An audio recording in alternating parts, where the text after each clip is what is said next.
With me today, I have Ben Grimstad, and he is the CEO of Decorah Bank and Trust, and it's an outstanding bank with incredible performance. So we're going to learn a lot about yet another amazing community bank and the journey that they've been on. So Ben, can you start off by telling us a little bit about your bank? You bet, Roxanne. Yeah, we're about a $460 million bank in a little town of 10,000 people in Decorah, Iowa, which is northeastern Iowa. And in addition to that, we've got a pretty strong wealth management department of about $300 million in assets.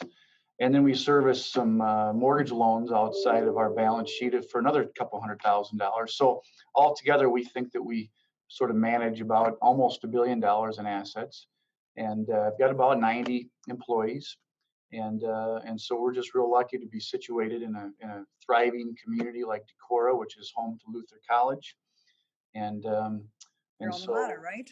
yeah, hmm Oh, I was going to say, keep going. It's always important to learn a little bit about the community and what you've been up to. So you tell us a bet. little more about So your So bank. I'm a third generation banker in our family. My grandpa bought the bank in 1960, and so my brother and I are now in managing and in the bank and have been here for about 18 years myself.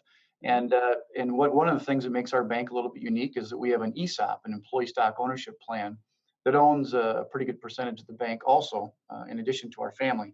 And that's been a good thing for us over the years because our employees have felt ownership and have seen the power of what they can do to sort of control their own destiny for retirement. Mm. And so it's been a wonderful thing. And it's one of the things that sets us apart and makes us a little bit unique. Excellent. So you have some very enviable numbers. So can you tell a little bit about what kind of profitability you're having, cross sales you're having? You've got all kinds of things going on there that a lot of other bankers would be very curious about how you've accomplished those things. You bet. We've always had good, steady growth over the years, and we really haven't done much in terms of acquisitions. We've just been doing sort of organic growth, reaching out a little bit further, developing from relationships that we have. So we've been really satisfied with 3 to 5% growth because we think that that's healthy. It allows us to keep growing our revenue and our income and keeping up with our expenses, and that's what's been most comfortable for us. That's allowed us to get a return on equity of anywhere between 10 and 15% per year, and have maintained excellent credit quality. Our margin has been strong in the high threes to even 4%.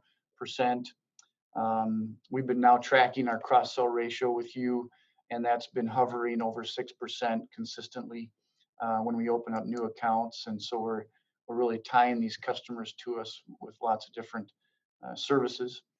Our turnover has been low, and I attribute that to our culture. And we are strong believers in culture eats or beats strategy every day. And I think we've always had a good culture, but especially the last number of years, it's been wonderful, and people have wanted to come to work for us because they hear the good things that we're doing, and we've got you to thank for that. You've been real helpful to us in improving our culture, and so lots of great things going on.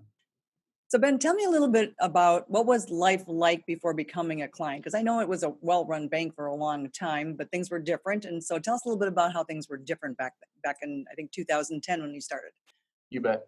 Yeah, we've always had a good culture at this bank because we're active managers. The ownership's involved in the bank, but we believe strongly in having mentors, having people we can learn from, using consultants. I don't know that you like to be called a consultant, but we've always believed strongly in that.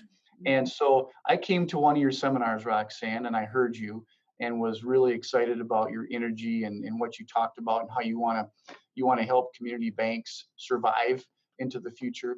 And so it was after that seminar that we decided to hire you, to engage you. And I would say that over the past 8 years, we've only improved our culture. So again, it was not something that we had to do a turnaround. We didn't. We were very healthy, but you've always got to keep trying to improve. And I think that we've done that over the last 8 years.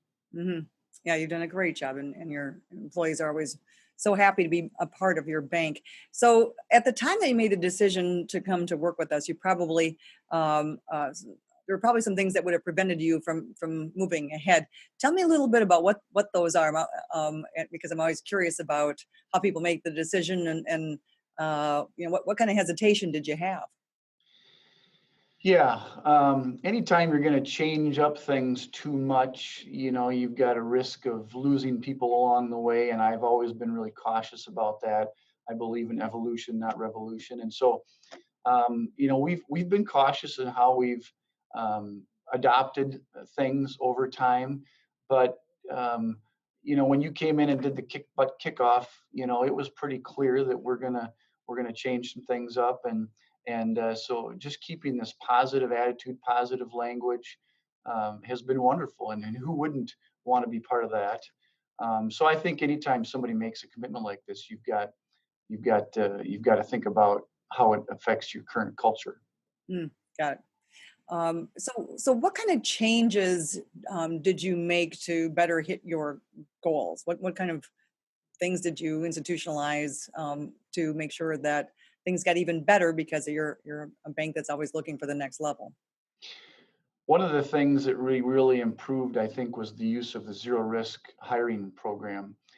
We now use that consistently, and that's something that you put us onto. And before that, we really didn't have a very scientific way of hiring people, and also looking at our current staff and how to better relate and communicate with them. And so, the zero risk emotional intelligence program has been one of the favorite things that we've adopted as a result of our relationship with you. Um, and then, the strategic planning think tank is a unique way of getting to a strategic plan. It's kind of doing it at 75 miles an hour, and so we enjoy coming up and listening to the speakers, which sort of set the stage for getting you to think bigger and think about things on a different level, and then putting things, reducing them down to one page. That's been helpful for us.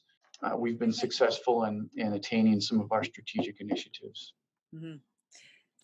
So you've also accomplished quite a breakthrough in the consistency of your cross sales, and in a community that absolutely adores you. And so I always say cross sales is a measure of trust, and there were some distinctions that got collapsed as a result of a larger unnamed bank that had some issues. But the reality is it is a measure of trust, and you've managed to really not only move that up substantially, but keep it up. What are some of the best things you did to help keep that cross sales number up? Well, we used your 7-step sales process. Our personal bankers have, they all read the Profit Growth Banking book, and they've all been to the Profit Growth Banking Summit, which is one of your best, I believe, the day and a half. Um, and and so now we are using the 7-step sales process, and of course that's been wonderful. Systematizing things, I think we've learned over the years that you can't just wing things. You can't just, your gut isn't always right, and so that's been real helpful to us in getting that number up. So, what is life like now at the bank? Describe a little bit about a day at the bank. Well, our leadership team has grown over the years. One of the things that you do a really good job of is talk about lifelong learning. And I've never read so many books since I've been a part of the Emmerich Group, and it has helped me tremendously. Um, everything from the leadership books to strategy to even the health books that you send us. How not to die. Uh, Which I is would still a say good that thing. yeah, you've had a very positive impact on my health, Hmm. because I have you know I've listened to you about talk about diet and exercise and what not to eat, and how to be a better person, and so I know that I have, and I think some of our leadership team have also really grown personally and professionally because of listening to you. One of the other favorite things we've done is the Permission to Be Extraordinary Summit. I and my brother Joe and our CFO Dawn have all gone to the Leadership Summit, and that's out there. That's really unique.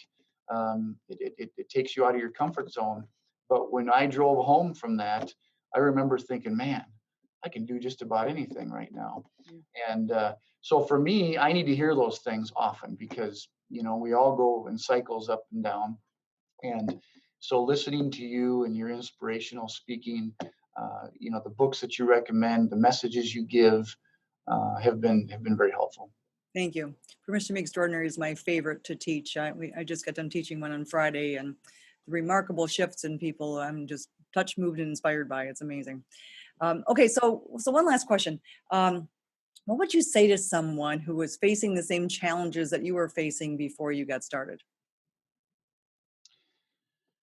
Yeah, I would say you got to take a risk. I would say you got to try things and find somebody you want to listen to. Find somebody that has got the same values and things you want to do, and they need to go to conferences and they need to hear people speak.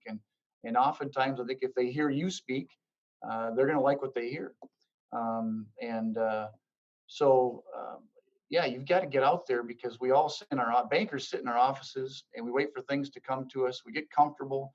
We're good risk managers, but you got to think bigger than that. And it takes so oftentimes it takes people to help us get there, and you've helped us get there. Thank you. I just have one last thing that just occurred to me too, and that is positioning for the next recession, because banks always seem to do well during good times and not so well during recessions. And so, what are the things that you think that we've implemented that'll be most helpful for you to take advantage of the recession? Because recessions are when fortunes are made. If you look historically, people should be looking forward to a recession because that's when you can really pull ahead. So, what are the things that you have in place right now that'll best prepare you for the next recession? Because we know that we've had the longest economic recovery since the Great Depression at this point, and so at some point this thing has to turn. So, what do you think is most important that has prepared you for the next leg of that journey? You bet. Well, when you go into recession, it sure helps to have strong earnings and strong capital and all those things, credit quality. We've got all that. But, with your top 100 program, really understanding that this group of customers represent the biggest part of the bank's profit. And so all we have to do is go find more people just like them. I feel that by doing that and by focusing on who are the most important people to spend your disposable time on. We're going to give everybody excellent service. We've got 10,000 customers and they all deserve excellent service. But knowing that those 100 or 150 best customers are really providing over 100% of our net income. And so we need to focus on them and their health and go get more people like them has been helpful and will help us survive the ups and down cycles. Excellent. Ben, I so appreciate your time today. Thank you so much for taking the time to share your journey with others. You bet. Thank you, Roxanne.